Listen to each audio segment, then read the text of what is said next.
सभी दोस्तों good evening, Ram Ram. मेरे प्यारे दोस्तों, आपके सामने फिर लेके आया हूँ मैं एक शानदार जानदार मज़ेदार पर्सन। हमारा जो पर्सन है वो है आयु। हमारा जो टॉपिक है उसका दोस्तों, हम उसको प्रॉब्लम ऑन एज भी बोलते हैं। दोस्तों, ये जो पर्सन है ये बहुत ही इम्पोर्टेंट है। ऐसे पर्सन हमें प्रतियोगी परीक्षाओं में देखने को मिलते हैं। मैं इसके लिए आपको एक बहुत ही शानदार तरीका बताने वाला हूँ।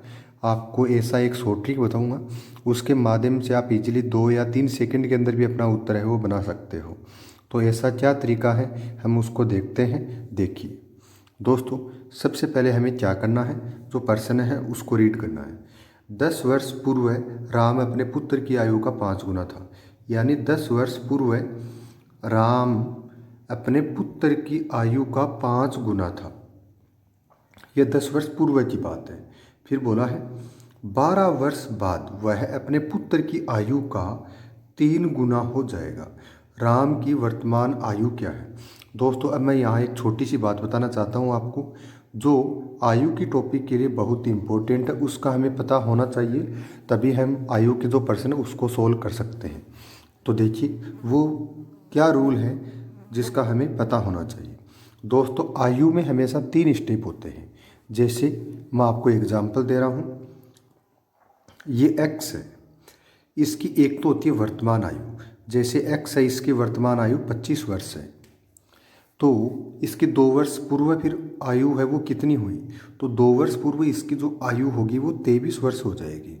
और 2 वर्ष बाद इसकी जो आयु है वो कितनी हो जाएगी एक्स की? वो 27 हो जाएगी।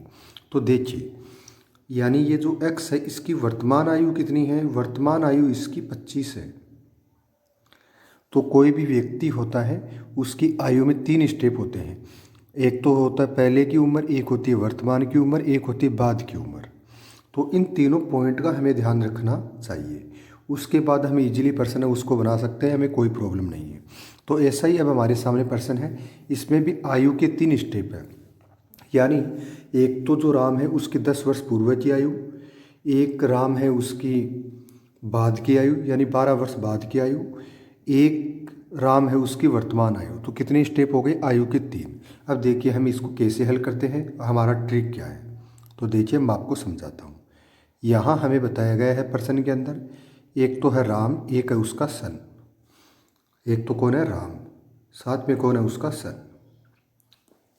बताया गया है 10 वर्ष पूर्व राम अपने पुत्र की आयु का 5 गुना था।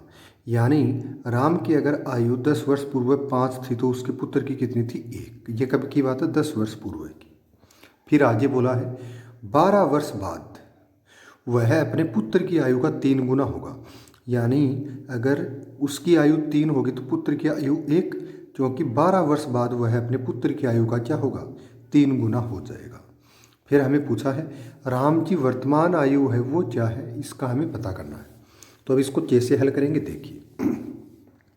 सबसे पहले हमें क्या करना है, यहाँ इनको क्रॉस में गुणा करना है। 5 को 1 से गुणा कर दो, 5 आ जाएगा।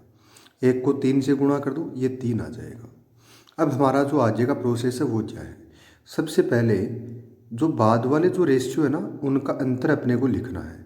तो बाद के जो रेशियो है वो कितने हैं हमारे पास? वो है 3 और 1। कितना है? 3 और 1। तो इसका अंतर कितना है? इसका अंतर है 2। ये अंतर लिख लेना। उसके बाद क्या करना है, आयु में कितने वर्ष का अंतर है वो लिखना है।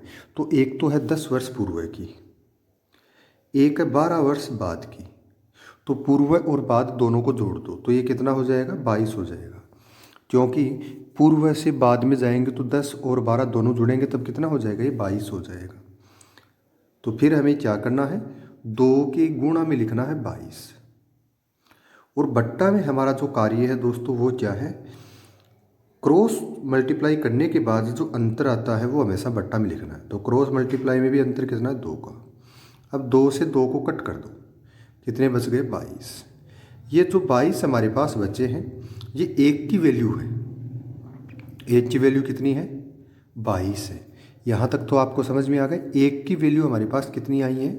22 आई है। इस बात का ध्यान रखना है। अब जो राम है उसके 5 जो अनुपात दिए गए हैं, ये अनुपात कब के हैं? 10 वर्ष पूर्व राम अपने पुत्र की आयु का 5 गुना था। यानी 10 वर्ष पूर्व का उसका जो अनुपात है वो 5 है। 10 वर्ष पूर्व का अनुपात क्या है? 5। तो 1 के बराबर जब 22 है तो 5 के बराबर कितने हो गए? तो 5 को 22 से गुणा करेंगे, तो 5 गुणा 22 किया तो ये हो गया 110। कितना हो गया? 110। ये 110 कब का है? ये तो है 10 वर्ष पूर्व का। कब का है? 10 वर्ष पूर्व का। तो हमें तो वर्तमान का पता करना है, तो 110 में क्या करेंगे? 10 जोड़ देंगे, तो कितना हो जाएगा? 110 में हम जैसे ही 10 जोड़ते हैं तो हमारे पास होता है 120। दोस्तों यहाँ हमारे पास 120 किसी ऑप्शन में नहीं है, इसलिए 122 को हम कितना बना देंगे? 120 बना देंगे, और यही हमारा क्या होगा? सही उत्तर होगा। आपको ये बिल्कुल समझ में आ गया होगा कैसे मैंने इसको हल किया है। अगर आपको ये ट्रिक समझ में आया हो तो वीडियो को लाइक करना है, शेयर करना है और सब्सक्राइब करना है। तो इस प्रश्न के लिए सही उत्तर क्या हमारा? 120 है, जो किसी ऑप्शन में नहीं था। ये कोई मिस्टेक हो गई टाइपिंग में। धन्यवाद।